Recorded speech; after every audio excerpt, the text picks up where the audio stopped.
মানুষ একটা অত্যন্ত শ্রেষ্ঠ কর্ম করতে পারেন, সেটা হলো ভুলে যেতে পারা। আর সেটা বরদানের চেয়ে কম কিছু নয়। মানুষকে যখন কোনো কারণে নিজের প্রিয়জনদের থেকে দূরে যেতে হয়, তখন মনে দুঃখ জাগ্রত হয়। তিনি সেই দুঃখকে ভুলতে পারেন। কখনো কোনো সম্পর্ক থেকে যদি দুঃখ পেয়ে থাকেন, তখন সেই দুঃখকে ভুলতে পারেন। কিন্তু এই সংসারের প্রত্যেক আবেগ, প্রত্যেক বস্তু ভুলে যাওয়া উচিত নয়। বিশেষ করে আমাদের প্রিয়জন, আমাদের পরিবারের সদস্য। যখন এই সংসার থেকে ওনারা চলে যান, তখন যে সৎকর্ম ওনারা করেছেন, যে প্রেরণা ওনারা আমাদের প্রদান করেছেন, কখনো ভুলে যাওয়া উচিত নয়। যখন আপনি কোনো উঁচু স্থানে পৌঁছে যান, আপনি সাফল্য লাভ করেন, তখন সেই সকল বন্ধুদের ভোলা উচিত নয় যারা আপনার সাথে আরম্ভ থেকে ছিল, যারা সব সময় আপনাকে সাহায্য করেছে। আর সবথেকে গুরুত্বপূর্ণ কথা, আপনার বয়স যতই বৃদ্ধি পাক না কেন, মাতা পিতাকে কখনো ভুলবেন না। আপনি যতই বড় হন না কেন, আপনি তাদের সন্তানই থাকবেন। অভিজ্ঞতার দিক থেকে ওনাদের থেকে ছোটই থাকবেন। তাই সবসময় নিজের মাতা পিতাকে নিজের সাথে রাখুন, কখনো তাদের ভুলবেন না। সেই সকল ব্যক্তিদের ভুলে যাবেন না যারা দুঃখের দিনে আপনার সাথে ছিল, তবেই জীবনে সুখ পাবেন। আসুন আর আমার সাথে ভালোবেসে বলুন, রাধা রাধা। এই আমার অনেকগুলো নাম আছে, আর তাদের মধ্যে একটি হলো যুদ্ধ বিমুখ। এই কথা আপনারা সবাই জানেন। দাদাও আমাকে বলেছেন যে তুমি এরকম কিভাবে যুদ্ধক্ষেত্র থেকে মুখ ঘুরিয়ে পালাতে পারো কানাই। দেখুন, যেটা সময়ের দাবি ছিল আমি সেটাই করেছি। যদি আমি রণভূমি ত্যাগ করে না পালাতাম, তাহলে কে জানে কত সৈনিক নিজেদের প্রাণ হারাতেন, কে জানে কতগুলি পরিবার নিজেদের বাঁচার আশা হারাতেন, কে বলতে পারে হয়তো কত প্রাণী এই সংসার ত্যাগ করতেন। আর তাই কখনো কখনো যুদ্ধ বিমুখ হওয়াই শ্রেয়। কখনো জীবনের ক্ষেত্রেও এটা প্রযোজ্য। যদি দূরে চলে গেলে আপনার সম্ভাবনা বৃদ্ধি পায়, তাহলে দূরে চলে যান। দূরে চলে যান সেই সকল ব্যক্তিদের থেকে যারা কথায় কথায় আপনাকে অপমান করেন, আপনার নিন্দা করেন, আপনাকে বাধা দেওয়ার চেষ্টা করেন, আপনাকে ছোট করেন। কারণ তাদের সাথে থেকে, সেই সকল ব্যক্তিদের সাথে থাকলে যারা আপনার মূল্য বোঝেন না, আপনি নিজের আত্মসম্মান, নিজের আত্মবিশ্বাস, নিজের ব্যক্তিত্বকে নত করে ফেলবেন। দূরে চলে যান সেই সকল সংঘর্ষ থেকে, সেই সকল পরিস্থিতি থেকে যাদের সম্মুখীন হয়ে আপনি কোনো পরিণামেই পৌঁছতে পারবেন না।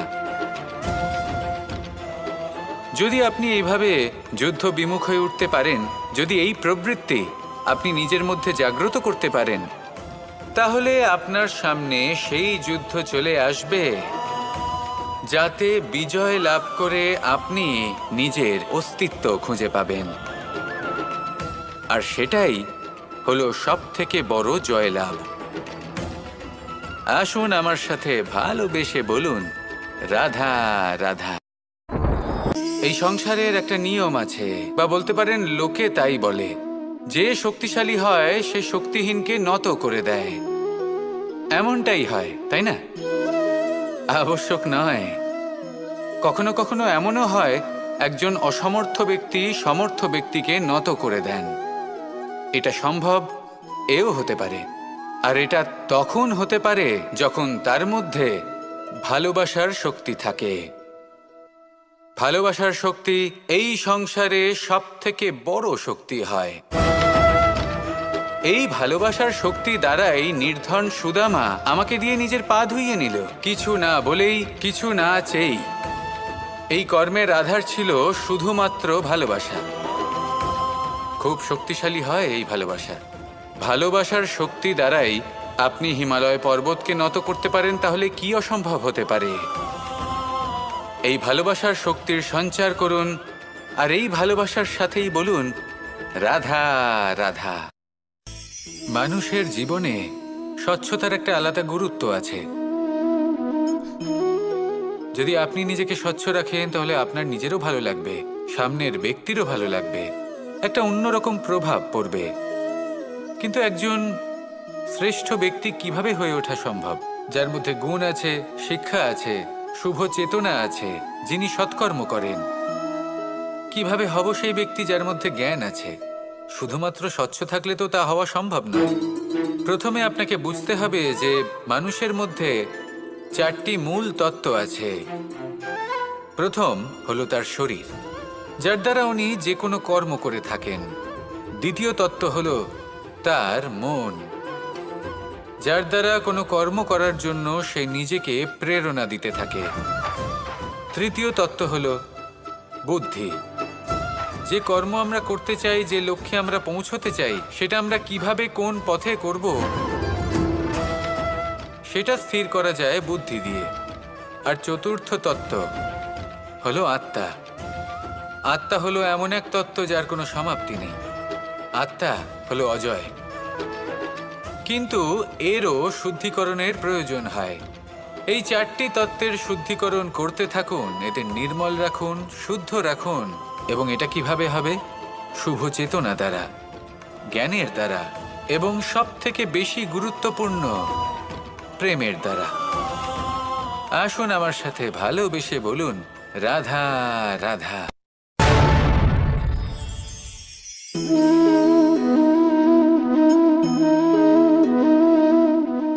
জল এই সংসারের সমস্ত প্রধান তত্ত্বের মধ্যে একটি। এই জল যে কোনো জ্বালা দূর করে, আগুনকে নিভিয়ে দেওয়ার ক্ষমতা রাখে, অবিরল অবিচলভাবে প্রবাহিত হতে পারে, একে কেউ বাধা দিতে পারে না। এর পথে বাধা সৃষ্টি করলে নিজের পথ নিজেই খুঁজে নেবে, বা সে নিজেই নিজের পথ বানিয়ে নেবে, কিন্তু কখনো থামবে না। এই জল হলো মহান, আর এর একটা মহান গুণ আছে, এর নিজস্ব কোনো রং নেই। কিন্তু যখন মেঘ থেকে বৃষ্টিরূপে পৃথিবীতে ঝরে পড়ে, তখন সমস্ত সংসারকে রঙিন করে তোলে। যেখানে খরা হয়েছে সেখানে শ্যামল করে তোলে। যে স্থান শ্যামল সেখানে ভিন্ন ভিন্ন প্রকারের পুষ্প ফুটিয়ে তোলে। এই জল, এই জলের মতন আমাদের হতে হবে। ওর যেমন কোনো রং নেই, আমাদেরও যেন কোনো অহংকার না থাকে। শুধু কর্মের এই ধারাতে বইতে থাকুন, এই সংসারের মঙ্গল করতে থাকুন, শ্রেষ্ঠ কর্ম করতে থাকুন। এই সংসারকে এটা বলার কোনো প্রয়োজন নেই যে আপনি কে। আপনি যদি কর্ম করতে থাকেন, তাহলে এই সংসার নিজে থেকেই আপনার মূল্য জানতে পারবে। আর তখন এই মন প্রসন্ন হয়ে বলবে, রাধা রাধা। একদিকে হলো আঙুর, আর অন্যদিকে কিশমিশ। দেখতে গেলে এই দুটোই সবারই খুব প্রিয়। শিশু হোক, যুবক হোক, বা কোনো বৃদ্ধ ব্যক্তিই হোক না কেন। আর দেখতে গেলে এই কিশমিশ, এটা আঙুর থেকেই আসে, তারই অন্য একটি রূপ। কিন্তু কখনো হাটে যান আর গিয়ে জিজ্ঞেস করুন যে এই কিশমিশ আর আঙুর, এই দুইয়ের মধ্যে অধিক মূল্য কার? আপনিও নিশ্চয়ই জানবেন যে কিশমিশের মূল্য আঙুরের থেকে অনেক গুণ বেশি। এবার এরকম কেন হয়? এর পেছনে কি কারণ থাকতে পারে? একদিকে হলো সেই আঙুর যা টাটকা অবস্থায় গাছ থেকে পেড়ে খাওয়া যায়, আর অন্যদিকে হলো কিশমিশ যাকে মাসের পর মাস রোদে ফেলে রাখা হয়। একদিকে আঙুর যা কিনা অত্যন্ত রসালো, আর কিশমিশে কোনো রসই নেই। একটি হলো অত্যন্ত কোমল এবং সুন্দর, অন্যটি অমসৃণ এবং তাতে বিন্দুমাত্র সৌন্দর্য নেই, তাও তার মূল্য বেশি। এইসব কেন হয়? এই কারণেই হয় কারণ সেই আঙুর অনেক মাস পর্যন্ত রোদ সহ্য করে থাকে, কষ্ট সহ্য করে থাকে, তবেই সেই আঙুর কিশমিশে পরিণত হয়। এবার জীবনের কড়া রোদ যাকে সহ্য করতে হয়, তার সাথেও এটাই হয়ে থাকে। তারও মূল্য আপনা থেকেই বৃদ্ধি পায়। আপনার জীবনে আপনার গুণ, আপনার প্রতিভা, তা অত্যন্ত গুরুত্বপূর্ণ। কিন্তু যখন আপনি অভিজ্ঞতা লাভ করেন, তখনই সেই অভিজ্ঞতা আপনার গুণ এবং প্রতিভাকে আরও অনেক বেশি শ্রেষ্ঠ করে তোলে। তাই জীবনের কঠোর রোদের মধ্যেও দাঁড়িয়ে থাকাটা শিখে নিন, সাহসের সাথে কঠিন পরিস্থিতির সম্মুখীন হওয়াটা শিখে নিন। ঠিক এইভাবেই অভিজ্ঞতা লাভ করতে হয়। আর এই অভিজ্ঞতা আপনার মূল্য বৃদ্ধি করতেই থাকবে, করতেই থাকবে। আর তখন এই মন প্রসন্ন হয়ে বলবে, রাধা রাধা। আমাদের সকলের জীবনেই দুই ধরনের ব্যক্তি থাকেন, বন্ধু এবং শত্রু। তারা হলেন আমাদের প্রিয় বন্ধু, যারা আমাদের জীবনে সবসময় আমাদের পাশে থাকেন। কখনো কখনো আমরা তাদের জন্য কিছুই করি না, তাও তারা আমাদের আনন্দ প্রদান করেন, ভালোবাসা প্রদান করেন। আর অন্যদিকে থাকে আমাদের শত্রু। দেখতে গেলে যখন আমরা জন্ম নিই তখন কিন্তু আমাদের কোনো বন্ধু থাকে না, আমাদের কোনো শত্রুও থাকে না। কিন্তু যত ধীরে ধীরে আমরা জীবনে এগোতে থাকি, আমাদের বয়স বাড়তে থাকে, তখন আমাদের বন্ধু আর শত্রু এই দুইয়ের সংখ্যা বাড়তে থাকে। আর সেই সব কিছু নির্ভর করছে আমাদের কথার ওপর এবং আমাদের ব্যবহারের ওপর। এবারে আপনি যদি কোনো ব্যক্তিকে স্বাগত জানান উদার চিত্তে, ভালোবেসে, তাহলে সেই ব্যক্তি আপনার বন্ধু হবেই হবে। কিন্তু যদি আপনি নিজে হাতে কাউকে সামনে অগ্রসর হতে বাধা দেন, বিনা কারণে তার সাথে খারাপ ব্যবহার করেন, তাহলে তার মনে শত্রুতার বোধ অবশ্যই জেগে উঠবে। আর রইল বিষয় কথার, যদি আপনার কথা মধুর হয় তাহলে সবাইকে আপনি আপন করে নিতে পারবেন। এই কথাই যদি কটু হয় তাহলে আপনার আপনজনেরাও দূরে চলে যেতে পারে। তাই নিজের কথার ওপর সংযম রাখুন এবং নিজের আচরণ উদার করে তুলুন। জীবনে সুখই সুখ থাকবে। আসুন আমার সাথে ভালোবেসে বলুন, রাধা রাধা। এই সংসারে যখনই কোনো সমস্যা আসে তখন আমরা আমাদের সব থেকে বড় সম্বলের কাছে আশ্রয় খুঁজি, তা হলো আমাদের বিশ্বাস। এবার প্রশ্ন হলো এটাই যে এই বিশ্বাস কার উপর করা যেতে পারে?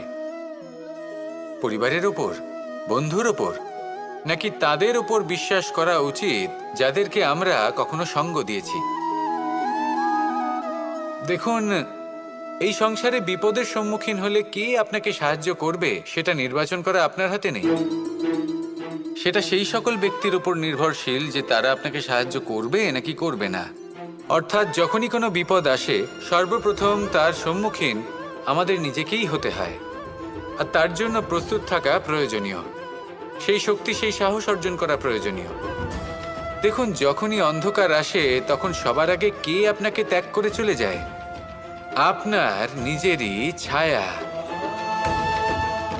এই অন্ধকারের সম্মুখীন হতে হয় অন্তরের প্রদীপের দ্বারা, অন্তরের আত্মা দ্বারা। তবেই আপনি অন্ধকারের ওপর জয়লাভ করতে পারবেন। সেই জন্য যে বিপদই আসুক না কেন নিজেকে তার জন্য প্রস্তুত রাখা উচিত। সেই সাহস নিয়ে আসুন। এমন কোনো বিপদ নেই যা আপনাকে ভেঙে দিতে পারে। আসুন আমার সাথে ভালোবেসে বলুন, রাধা রাধা। এই সংসারে সব থেকে ভয়ানক এবং গভীর অন্ধকার কোনটা? সেটা যখন মেঘ সূর্যকে ঢেকে দেয় এবং সংসার অন্ধকারাচ্ছন্ন হয়ে ওঠে, নাকি তখন যখন সূর্যাস্তের সময় ঘনিয়ে আসে, সূর্য ঢলে যায় এবং এই সংসারে অন্ধকার ছেয়ে যায়, নাকি সেই অমাবস্যার রাত্রি যখন চতুর্দিকে ঘন অন্ধকার থাকে এবং চন্দ্রমার প্রকাশ কোথাও থাকে না? না, এই সংসারে সব থেকে বেশি ভয়ানক অন্ধকার হলো মানসিকতার অন্ধকার। মানসিকতা খুব গভীর একটা বিষয়। এই মানসিকতাই সত্যের রূপ ধারণ করে এবং আমাদের এই মানসিকতা এবং বিবেকে একটা সূর্য থাকে। যদি আমরা এটা জীবন থেকে বের করে ফেলি তাহলে নিরাশা, হতাশা, অসফলতা এর এমন এক ঘন অন্ধকারে আমরা ফেসে যাব যে তার থেকে বাইরে বের হওয়া প্রায় অসম্ভব ব্যাপার হয়ে দাঁড়াবে। বড়ই কঠিন হয় সেই সময়। সেই জন্য ইতিবাচক মনোভাব থাকা খুব প্রয়োজনীয়। এটা ভাববেন না যে এটা আমার সাথে কেন হলো, এই সমস্যা কেন এলো, ওই ব্যক্তি আমার সাথে এটা কেন করলেন। এটা ভাবুন যে আমি জীবনে যে পরিস্থিতিতে দাঁড়িয়ে আছি তার থেকে আমি ঠিক কিভাবে বাইরে বেরোতে পারবো। যতই ঘন অন্ধকার থাকুক না কেন, খুব ছোট একটা প্রদীপের প্রকাশ আমাদের পথপ্রদর্শক হয়ে দাঁড়াতে পারে। আর আমাদের জীবনে এই ছোট্ট একটা প্রকাশ হলো আশা। এই আশার একটি কিরণ আমাদের অত্যন্ত গাঢ় অন্ধকারেও পথ দেখাতে পারে। তাই এই আশাকে সবসময় মনে প্রজ্বলিত করে রাখুন। গাঢ় থেকে গাঢ় অন্ধকারের সাথে, কঠিন থেকে কঠিনতর সমস্যার সাথে লড়াই করুন, সামনে এগিয়ে চলুন, আর আমার সাথে ভালোবেসে বলুন, রাধা রাধা। শত্রুতা। একজন মানুষ অন্য মানুষের সাথে শত্রুতা করে বসেন। দুজন ঘনিষ্ঠ বন্ধু, এমনও এক সময় আসতে পারে যখন এনারা একে অপরের শত্রু হয়ে ওঠেন। এর অনেকগুলো কারণ হতে পারে, কিন্তু মূল কারণ হলো আলোচনা।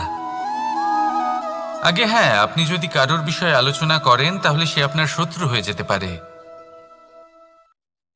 এবার মনে একটা প্রশ্ন আসতে পারে যে এটা কিভাবে সম্ভব হতে পারে? আলোচনা, এটা তো অত্যন্ত জরুরি। যদি আমি নিজের বন্ধুর খারাপ কাজের বিষয়ে আলোচনাই না করি তাহলে সে শুধরবে কি করে? এ কথা সত্যি যে আলোচনা আবশ্যক, কিন্তু তার থেকেও বেশি গুরুত্বপূর্ণ এবং আবশ্যক হলো আপনার এই সিদ্ধান্ত এটাই যে আপনার এই আলোচনা কোন স্থানে করবেন। যদি এটা সবার সামনে করবেন ভাবেন, তাহলে তা অপমানও হয়ে যেতে পারে। যদি এটা আলাদাভাবে করেন তাহলে তা পরামর্শ হয়ে যায়। অপমান কেউ স্বীকার করতে পারেন না, কিন্তু পরামর্শ সকলের ভালো লাগে। তাহলে যদি আপন কারোর জন্য ভালো কিছু চান, কাউকে শুধরে দিতে চান, আর আপনার মনে হয় আলোচনা আবশ্যক, তাহলে সর্বপ্রথম সময়, পরিস্থিতি আর স্থানের কথা মনে রাখবেন। নয়তো এই আলোচনা আপনাকে খুব ভোগাতে পারে। তাহলে আসুন আমার সাথে ভালোবেসে বলুন, রাধা রাধা। আপনার জীবনেও কি সমস্যা রয়েছে? অবশ্যই থাকবে। প্রত্যেকের জীবনেই সমস্যা থাকে। প্রত্যেক মানুষ জিজ্ঞাসাও করেন যে এই সমস্যা আসলে কি আর কেন আসে জীবনে। আপনাকে একটা কথা বলে দিই যে সমস্যা আসলে সেটা নয় যা আপনার পথে বাধা সৃষ্টি করে, বরং সমস্যা হলো সেটাই যেটা আপনি তখন দেখতে পান যখন আপনার একাগ্রতা আপনার পথ থেকে, আপনার লক্ষ্য থেকে সরে যেতে থাকে। আর এই সমস্যাগুলি দূর করার জন্য, এর সমাধান করার জন্য একটাই পথ আছে। নিজের সমস্ত ভাবনা আরো একবার একাগ্র করুন নিজের পথের দিকে, নিজের লক্ষ্যের দিকে। আপনার সমস্ত ভাবনা যদি কেন্দ্রীভূত হয় নিজের লক্ষ্যে, তাহলে এই সমস্যা দূরে থাকবে। যদি এরকম না হয়, যদি আপনার মন একটু অন্যদিকে চলে যায়, তাহলে এই সমস্ত সমস্যা আবার সামনে চলে আসে আর বাড়তেও থাকে। দেখুন, যেখানে আপনার লক্ষ্য রয়েছে, বান যদি সেখানেই চালাতে হয়, তাহলে দৃষ্টি তো সেদিকেই রাখতে হবে। তবেই তো আপনি সেই লক্ষ্য ভেদ করতে পারবেন। সেই জন্য মনে রাখবেন, সর্বদা লক্ষ্য রাখবেন নিজের পথে, সেই পথেই সামনে এগোতে থাকুন নিজের লক্ষ্যের দিকে। আপনি যত সামনে এগোতে থাকবেন এই সমস্যা তত পিছিয়ে যাবে। তাহলে আসুন আমার সাথে ভালোবেসে বলুন, রাধা রাধা। এই পাখিরা সত্যি খুব সুন্দর, আমার খুব ভালো লাগে। আপনি নিশ্চয়ই শুনে থাকবেন যে কিছু পাখির কাছে ডানা অবশ্যই থাকে, কিন্তু উড়তে পারে না। তারা চায় উঁচু আকাশে উড়ে বেড়াতে এবং মেঘেদের সাথে কথা বলতে, করতেই পারে না। এবার এই সংসারেও পাওয়া যায় ঘুড়িও। এদের মধ্যে না জীবন আছে, না প্রাণ আছে, আর না আছে ডানা, কিন্তু এরা আকাশের সাথে কথা বলে, হাওয়ার বেগের সাথে কথা বলে, আনন্দ করে, উৎফুল্ল হয়ে ওঠে। আকাশে জীবনের কিছু মুহূর্ত কাটায়। তার কারণ কি হতে পারে? কারণ হলো সুতো। এই সুতো যদি সঠিক হাতে থাকে, তাহলে এই কাগজের তৈরি ঘুড়িও আকাশের উচ্চতায় উড়ে বেড়াতে পারে। এবার এই সুতো আসলে কি? এই সুতো হলো আসলে ভালোবাসা। এই সুতো হলো আসলে বিশ্বাসের, আর এটা আপনি দিয়ে থাকেন তাদের হাতে যাদের আপনি বিশ্বাস করেন, যাদের আপনি নিজের সর্বস্ব দিয়ে দেন। ভেবে দেখুন, এই ভালোবাসা আর বিশ্বাসের সুতো আপনি যদি সঠিক মানুষের হাতে দিয়ে দেন, তাহলে আপনি অনেক উচ্চতায় উঠতে পারবেন, আকাশের উচ্চতায় উড়ে বেড়াতে পারবেন, মেঘের সাথে কথা বলতে পারবেন, পাখিদের মতো উড়তে পারবেন, যা ইচ্ছে তাই করতে পারবেন। শুধু এই মানুষ সঠিক হতে হবে, এমন একজন মানুষ যার মনে আপনার জন্য ভালোবাসা রয়েছে, এমন এক মানুষ যার মনে কোনো স্বার্থ নেই, যিনি পরোপকারী, এমন একজন ব্যক্তি যিনি আপনার অস্তিত্বকে বাইরে নিয়ে আসতে পারবেন, তাকে উজ্জ্বল করে তুলবেন। তাহলে ভালোবাসুন, আনন্দ করতে থাকুন, আর এই আনন্দ সহকারে বলুন, রাধা রাধা। আমরা সকলে এমন ব্যক্তির সাথে থাকতে চাই যারা খুব মিষ্টি কথা বলেন, যাদের ব্যবহার আমাদের ভালো লাগে, যারা দেখতে সুন্দর হন, যাদের আমরা পছন্দ করি। আর সব সময় এমন ব্যক্তির থেকে দূরে থাকতে চেষ্টা করি যাদেরকে আমরা পছন্দ করি না, যাদের কথা আমাদের খারাপ লাগে, যাদের কথা একটু কঠোর হয়। আমরা সব সময় চেষ্টা করি এদের থেকে দূরে থাকার, ঠিক কিনা? কিন্তু যদি বাস্তবটা দেখি, তাহলে এই কঠোরতা জীবনে শান্তির প্রলেপ দেয়। ওষুধও একটু কড়াই হয়, কিন্তু এ কি করে? আমাদের সুস্থ করে তোলে। ঠিক সেইভাবেই ভালোবাসার এই অধ্যায় একটু কঠিন, একটু কড়াও মনে হতে পারে, কিন্তু এর ফল সবসময় আপনাদের স্বাস্থ্যের পক্ষে ভালোই হয়। সেই জন্য যদি কেউ আপনার নিন্দে করে, আপনাকে কড়া কথা শোনায়, আপনার ব্যাপারে আলোচনা করে, তার মানে এটা নয় যে সে আপনার শত্রু। হতে পারে তিনি আপনার বন্ধু হন, আপনার জন্য ভালো চান, আপনাকে শুধরে নিতে চান, আপনার মধ্যে কোনো পরিবর্তন দেখতে চান। সেই জন্য কখনো কারোর কথা শুনে বা কাউকে দেখে প্রাথমিকভাবে এই সিদ্ধান্ত নেবেন না যে তিনি আপনার শত্রু হন নাকি আপনার বন্ধু হন। এমনও শত্রু হয়ে থাকেন যে গুড়ের মতো মিষ্টি মিষ্টি কথা বলে আসলে আপনাকে বিষ পান করিয়ে দেবেন, আর এমনও বন্ধু থাকেন যারা আসলে নিমের মতো কড়া কথা বলেন কিন্তু আপনাকে অমৃত পান করান। এদের মধ্যে পার্থক্য করতে জানতে হবে, কে আসলে শত্রু হন আবার কে আসলে মিত্র হন। এই পার্থক্য যখন আপনি করতে শিখবেন, তখন আপনি এই সংসারের সব থেকে সুখী প্রাণী হয়ে উঠবেন। এই পার্থক্য বোঝা সহজ নয়, কিন্তু অবশ্যই আবশ্যক। রাধা রাধা।